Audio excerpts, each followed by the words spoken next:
योगी के संकल्प से बदली खुशी की जिंदगी। अब इलाज शिक्षा के साथ परिवार की आजीविका भी सुरक्षित। जिलाधिकारी जितेंद्र प्रताप सिंह ने कलेक्ट्रेट परिसर में खुशी के पिता कल्लू गुप्ता को नए ई रिक्शा की चाबी सौंपी।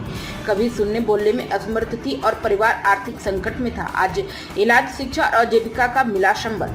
कानपुर कभी अपनी जिंदगी में उजाले की एक किरण तलाशते हुए कानपुर से पैदल लखनऊ पहुंची 19 वर्षीय दिव्यांग खुशी गुप्ता की कहानी अब उम्मीद, संवेदना और सुशासन की मिसाल बन चुकी है। जिस बेटी के सामने कभी सुनने बोलने की चुनौती थी और जिसका परिवार आर्थिक अभाव से जूझ रहा था, आज उसी के परिवार के चेहरे पर सुकून की मुस्कान है।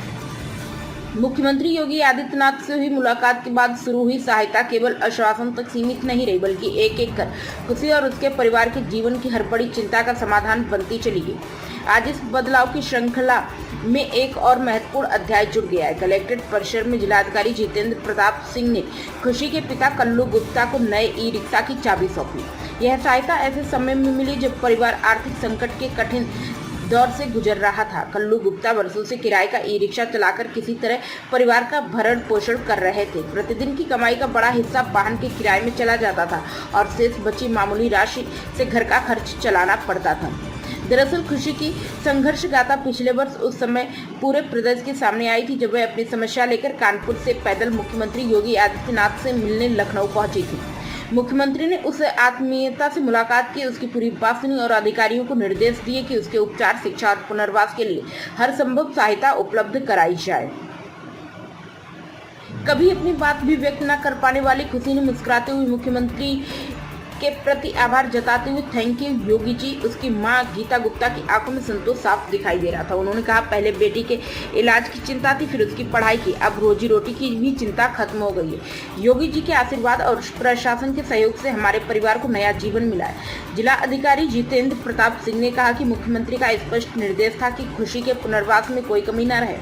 उसी सोच के अनुरूप उपचार, शिक्षा और अब परिवार की आजीविका सुनिश्चित करने की दिशा में कार्य किया गया है। उन्होंने कहा कि शासन की मंशा केवल आर्थिक सहायता देना नहीं, बल्कि ऐसे परिवारों को आत्मनिर्भर बनाकर उन्हें सम्मान के साथ जीवन जीने का अवसर उपलब्ध कराना है।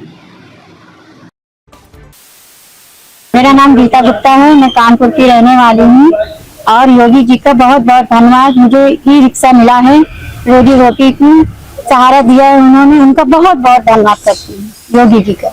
जनपद कानपुर नगर की एक डेफ एंड डम्ब बच्ची संयोगवश माननीय मुख्यमंत्री से लखनऊ में मिली थी। माननीय मुख्यमंत्री जी निर्देश दिए थे कि खुशी के लिए जो भी संभव है वो किया जाए और उसके क्रम में खुशी का कॉक्लियर इम्प्लांट तो हो ही चुका है, जिससे वो अब काफी सुनने और समझने लगी है पहले से, और धीरे धीरे और उसमें इम्प्रूवमेंट हो जाएगा। दूसरा, इसमें जो उसका शिक्षा के लिए एडमिशन की प्रक्रिया की गई और साथ में जो उनके परिवार की रोजी रोटी के जो पिताजी ई रिक्शा चलाते थे और उसमें किराए पर लेके चलाते थे, और जब मेरे संज्ञान में आया कि वो किराए पर लेके चलाते थे, उनकी बचत हो पा रही थी और उनके परिवार ने मुझे बताया कि भी है, तो हम लोगों ने जन सहयोग से, एक हमारे यहाँ ही कंपनी है नार्वे करके, तो उन्होंने नीरज ने, हमारे हैं मैन्युफैक्चरर भी हैं, तो उन्होंने स्वदेच्छा से, अपना खुद इच्छा से उन्होंने कहा करना चाहिए। तो हम लोगों ने यहाँ के जन सहयोग से उसको, उनके परिवार को एक ई रिक्शा गिफ्ट किया है। उसका प्रॉपर रजिस्ट्रेशन हमारे ट्रांसपोर्ट डिपार्टमेंट ने कराया, इसका इंश्योरेंस करवाया है, इनको चार्जिंग दिए, ताकि परिवार की रोजी रोटी भी सुरक्षित रह सके। और जो माननीय मुख्यमंत्री जी का जो भावनात्मक पहलू था कि उसको ताकि सुविधा उसको करने में, पूर्ण करने में हम लोग कुछ हद तक सफल